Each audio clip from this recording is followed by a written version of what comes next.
Ground team is now lowering the system para ma-reach the patient. So as you can see, there is a separate line in between the red plates and yellow. So make see that is the perpetual backup line sa itong rescue. If in case the system falls down the ground, she is still attached to the main line system of the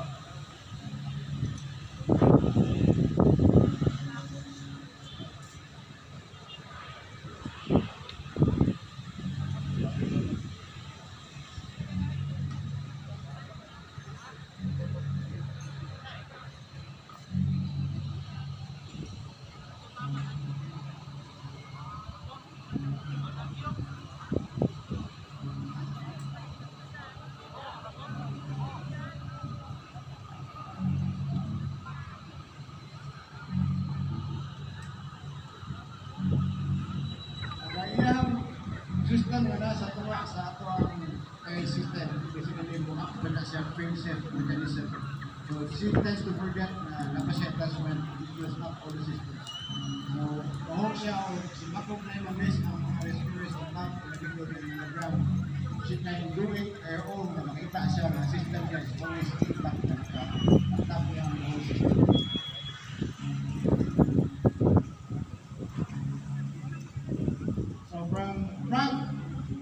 Front bearing sa setcher, pwede siya switch front vertically, pwede siya switch sa side. She can do whatever she wants. Pwede siya duwa mo sa setcher, she can sa system.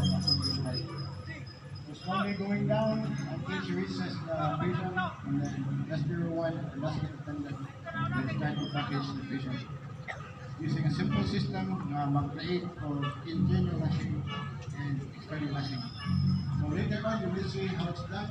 Simple na ito na, complicated, na system.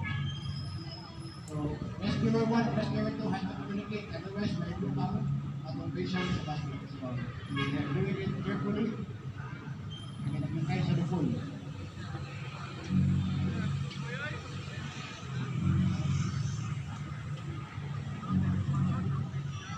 The level sa patient, pwede na manipulate ng attendant according sa ilahang information sa atong basket. Kinahanglan niya i-field that magiging para mag-put ang patient, and she will have to raise it up para mag-gain na side sa ating balik para mag-position siya in place. Every time we put patients on the stretchers, always all the time, the head is a bit elevated than sa iyo. Pwede na ang ulo must be lower sa iyo. We want to assure na patient circulation habang sa patient para mas maraming conscious of the patient. Ang trabaho na ni Rescue 1, Rescue 2, Rescue 2 is to package the patient and back the victim on the basket.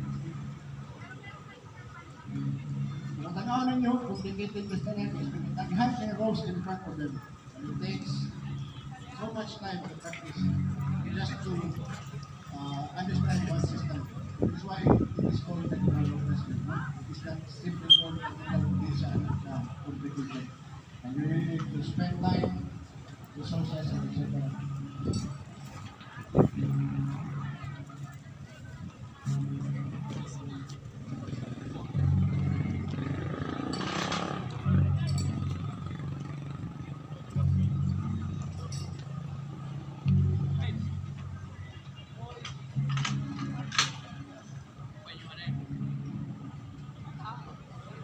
By the way, ang atong attendant is the only rose among the men. So, mana, i-empower na po atong rescuers ng mga ladies.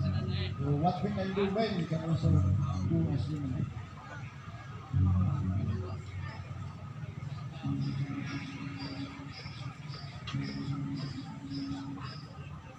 can see, butang na ang patient on basket. Now they're doing internal and external washing and then doing final checks. And taas-taas para proseso kay mag-check po sa systems. Each ka na kayo dapat nakala systems are in place, testing the backup lines, etc. before doing the final checks, which is the rope management. Yeah, bitay man na ilang rope, so they have to keep it on back of the basket before bringing it up and deliver this side.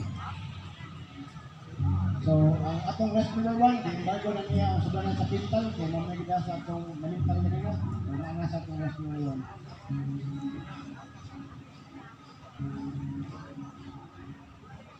So, for material position, nakita nyo na ng atong basket is already position accordingly sa gusto sa atong attendance na sakto ang elevation. Feet lower down the level sa head.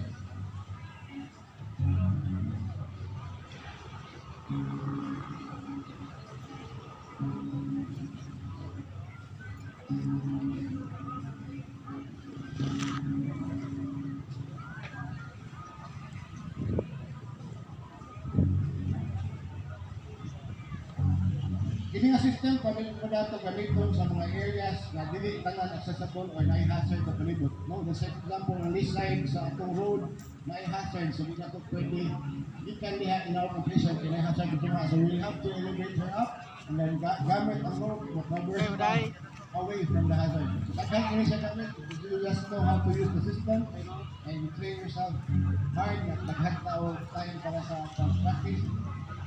Daghan tag makatulad technical workers.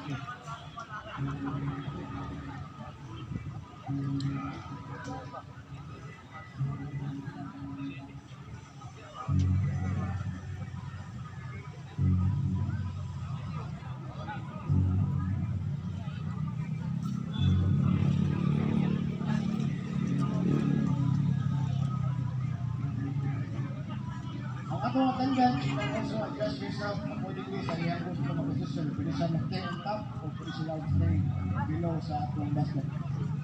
There are times na you really need to stay on top para manililig yung mga platforms para malayo away from the circle. There are also time na you have to stay low para minuhang patient na out yung easily away from the hazard kung magian sa tuloy going up or going down.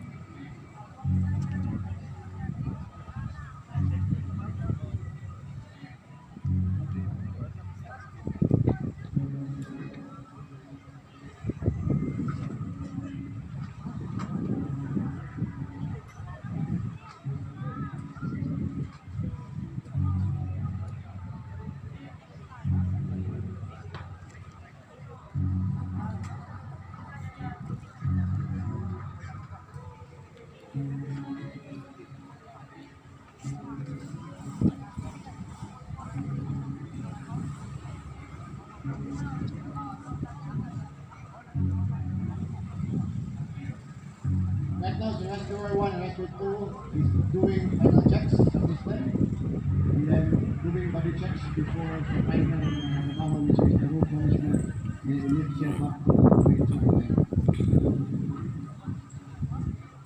So, dungan nila ang trabaho, no? Nagbutang sila o attachment para sa chest, like kaso makil ito na itong basket, hindi mahulong na itong patient.